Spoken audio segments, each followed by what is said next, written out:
জাতীয় বিনোদন, রাজনীতি, আন্তর্জাতিক খেলাধুলা, অর্থনীতি, তথ্য প্রযুক্তি, লাইফস্টাইল, যেখানেই ঘটে ঘটনা সেখানেই আমরা যুক্ত থাকুন। জানুন, সঠিক সিদ্ধান্ত নিন। বক্তব্যের শুরুতে আমি গভীর শ্রদ্ধা জানাচ্ছি জুলাই আগস্ট মাসে ফ্যাসিবাদের বিরুদ্ধে ছাত্র শ্রমিক জনতার অভ্যুত্থানে নিহত সকল শহীদের প্রতি। আমি আরও স্মরণ করছি তাদের যারা ফ্যাসিবাদী শক্তির প্রাণঘাতী অস্ত্রের সামনে হিমালয়ের মতো দাঁড়িয়ে অন্যায়ের প্রতিবাদ করে মৃত্যুকে আলিঙ্গন করেছে, আহত হয়েছে, পঙ্গুত্ব বরণ করেছে, হারিয়েছে তাদের চোখের দৃষ্টি। সেই সব বীরদের স্মরণ করছি যারা মিথ্যাচার, লুটপাট, স্বৈরতন্ত্রের বিরুদ্ধে এক দফা দাবি নিয়ে দাঁড়িয়েছিল।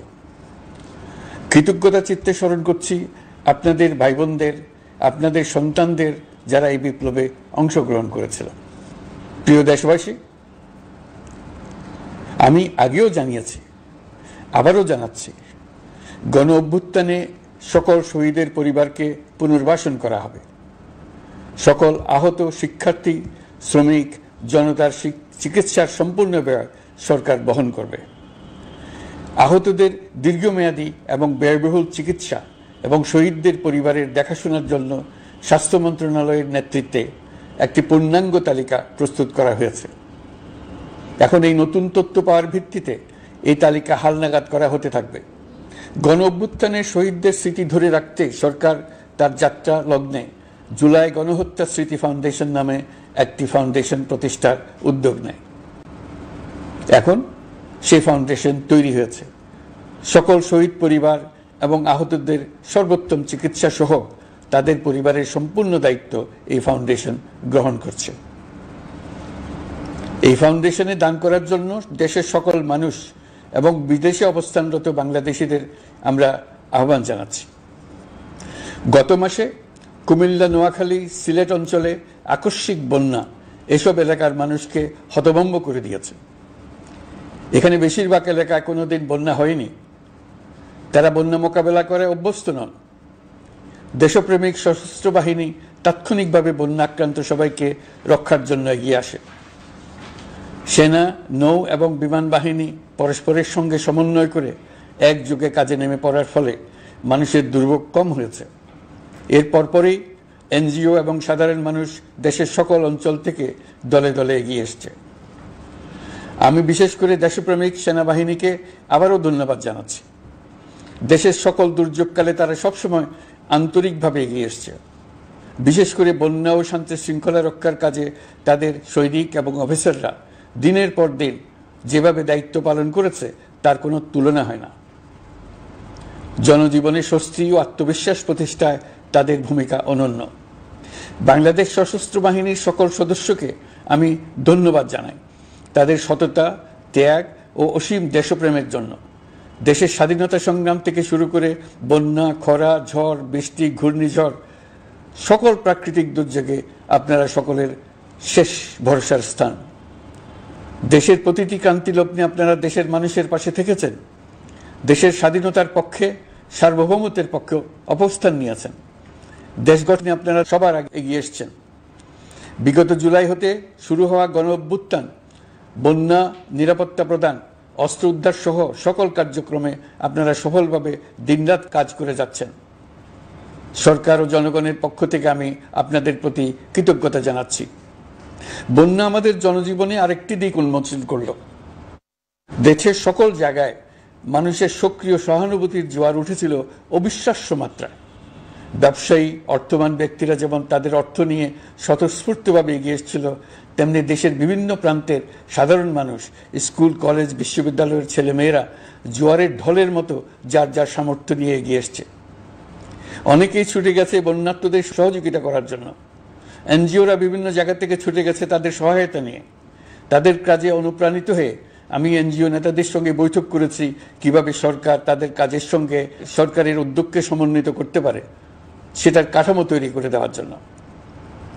বন্যা এখন চলে গেছে, কিন্তু পুনর্বাসনের কঠিন কাজ আমাদের সামনে রয়ে গেছে।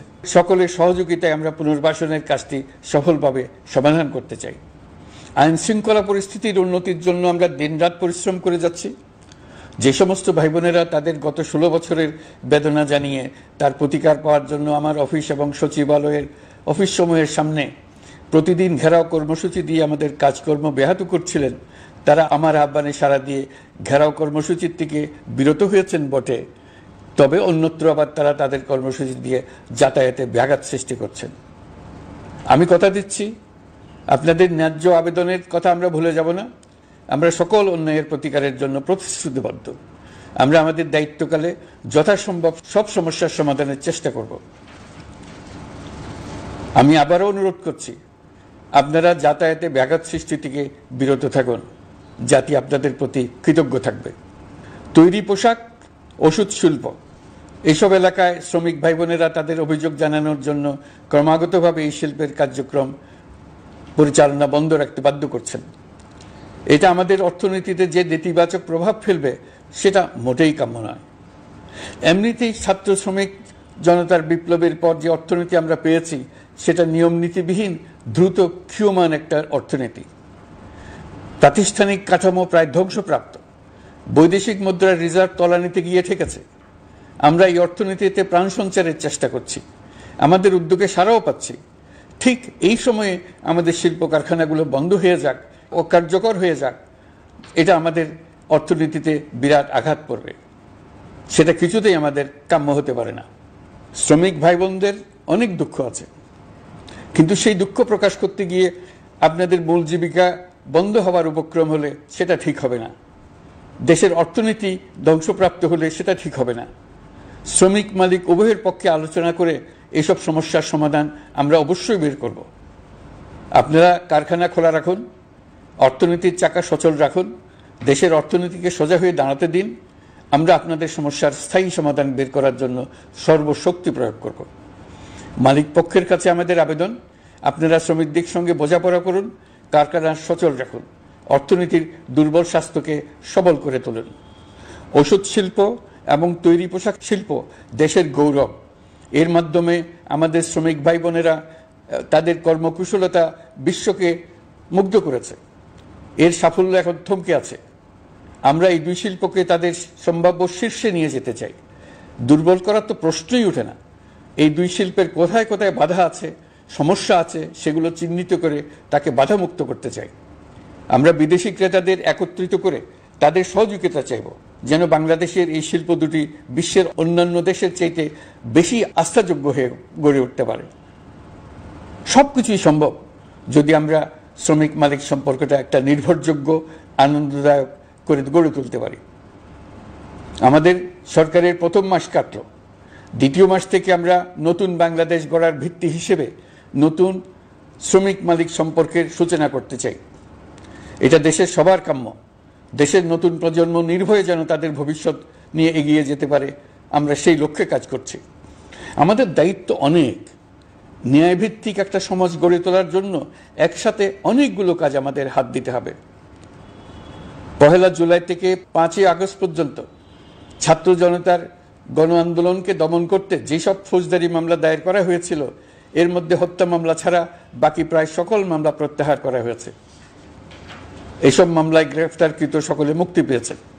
দায়িত্ব গ্রহণের শুরুতেই অন্তর্বর্তীকালীন সরকার বিচার বিভাগের বড় সংস্কারের কাজে হাত দিয়েছে। যোগ্যতম ব্যক্তিকে প্রধান বিচারপতি নিয়োগ দেওয়াতে মানুষের মনে নতুন আশার সঞ্চার হয়েছে। আপিল বিভাগের বিচারপতি নিয়োগ অতি সত্বর এই সকল কালো আইন বাতিল ও প্রযোজ্য ক্ষেত্রে সংশোধন করা হবে। সাংবাদিক সাগররণী হত্যাকাণ্ড সহ বহুল আলোচিত 5টি হত্যাকাণ্ডের তদন্ত ও বিচার অগ্রাধিকার ভিত্তিতে ও দ্রুততম সময়ে নিষ্পত্তির জন্য সহায়তা প্রদান করা হচ্ছে। সম্প্রতি আমরা বলপূর্বক গুম থেকে সকল ব্যক্তির সুরক্ষার জন্য আন্তর্জাতিক কনভেনশনের সনদে স্বাক্ষর করেছি। ফলে স্বৈরাচার দ্বারা প্রতিষ্ঠিত গুম সংস্কৃতির সমাপ্তি ঘটানোর জন্য আন্তর্জাতিকভাবে আমরা প্রতিজ্ঞাবদ্ধ হলাম। এছাড়া আমরা ফেসিবাদ শাসনের 15 বছরে গুমের প্রতিটি ঘটনা তদন্ত করার জন্য পৃথক একটা কমিশন গঠন করছি। যেসব পরিবার তাদের নিখোঁজ পিতা, স্বামী, পুত্র এবং ভাইদের পাওয়ার জন্য বছরের পর বছর যন্ত্রণার সাথে অপেক্ষা করছেন, আমরা আপনাদের বেদনায় সমব্যথী। আয়নাঘরগুলো বন্ধ করে দেওয়া হয়েছে এবং সেই সাথে বের হয়ে আসছে ফ্যাসিস্ট হাসিনা সরকারের গুমের শিকার ভাই বোনদের কষ্ট ও যন্ত্রণা গাথা। আমাদের তরুণ প্রজন্মের ভবিষ্যৎ যেন উজ্জ্বল হয় সেটা নিশ্চিত করতে শিক্ষা ব্যবস্থার দিকে আমাদের পূর্ণ নজর রয়েছে। ইতোমধ্যে প্রথম শ্রেণী থেকে দ্বাদশ শ্রেণী পর্যন্ত বর্তমানের ত্রুটিপূর্ণ শিক্ষাক্রম পরিবর্তন করা হয়েছে। বই সংশোধন ও পরিমার্জনের কাজ শেষ পর্যায়ে আছে। এই সংস্কারের কাজ অব্যাহত থাকবে। বিশ্ববিদ্যালয়সমূহের উচ্চ প্রশাসনিক পদগুলো পূরণ করে শিক্ষা কার্যক্রম স্বাভাবিক করার কাজ দ্রুত গতিতে এগিয়ে চলেছে। বেসরকারি শিক্ষা প্রতিষ্ঠানগুলোর পরিচালনা বোর্ডে দখলদারিত্বের রাজনীতি বন্ধ করার ব্যবস্থাও নেওয়া হয়েছে। আপনারা নিশ্চয় লক্ষ্য করেছেন আমাদের প্রথম মাসে দেশের প্রায় সকল বিশ্ববিদ্যালয়ের উপাচার্য এবং উপাচার্য মহোদয়গণ পদত্যাগ করেছেন। উচ্চশিক্ষার ক্ষেত্রে এটা বিরাট শূন্যতার সৃষ্টি করেছে। প্রথম মাসে আমরা ক্রমাগতভাবে প্রতিটি বিশ্ববিদ্যালয়ে সবার কাছে গ্রহণযোগ্য এমন উপাচার্য এবং উপাচার্য নিয়োগ দেওয়ার কাজ শুরু করেছে।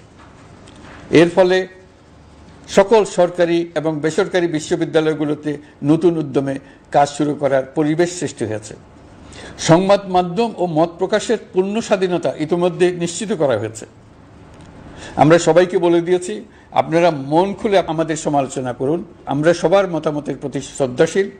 মিডিয়া যাতে কোনো রকম বাধা বিপত্তি ছাড়া নির্বিঘ্নে তাদের কাজ করতে পারে সেজন্য একটা মিডিয়া কমিশন গঠন করা সরকারের সক্রিয় বিবেচনাধীন।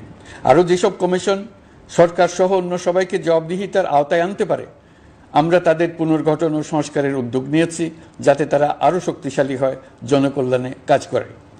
দায়িত্ব গ্রহণের পর বিভিন্ন দেশের সরকার প্রধান টেলিফোনে এবং শুভেচ্ছা বার্তা পাঠিয়ে আমাকে অভিনন্দন জানিয়েছেন। বিভিন্ন দেশের রাষ্ট্রদূত এবং হাই কমিশনার বৃন্দ আমার সাথে সাক্ষাৎ করে দ্বিপাক্ষিক সহযোগিতা বৃদ্ধির আশ্বাস দিয়েছেন। আমার অনুরোধে সংযুক্ত আরব আমিরাতের 57 জন বাংলাদেশি যারা ফ্যাসিবাদ বিরোধী বিক্ষোভে অংশগ্রহণ করা বিভিন্ন মেয়াদে কারাদণ্ডে দণ্ডিত হয়েছিলেন তাদের সাধারণ ক্ষমা ঘোষণা করেছেন সে দেশের সরকার। ইতিমধ্যে তাদের কয়েকজন দেশে ফিরে এসেছেন। এই ক্ষমা প্রদর্শন ছিল অতি বিরল একটি ঘটনা। এই জন্য আমি সংযুক্ত আরব আমিরাতের রাষ্ট্রপতি শেখ মোহাম্মদ বিন জায়েদ আল নাহিয়ানকে ধন্যবাদ ও কৃতজ্ঞতা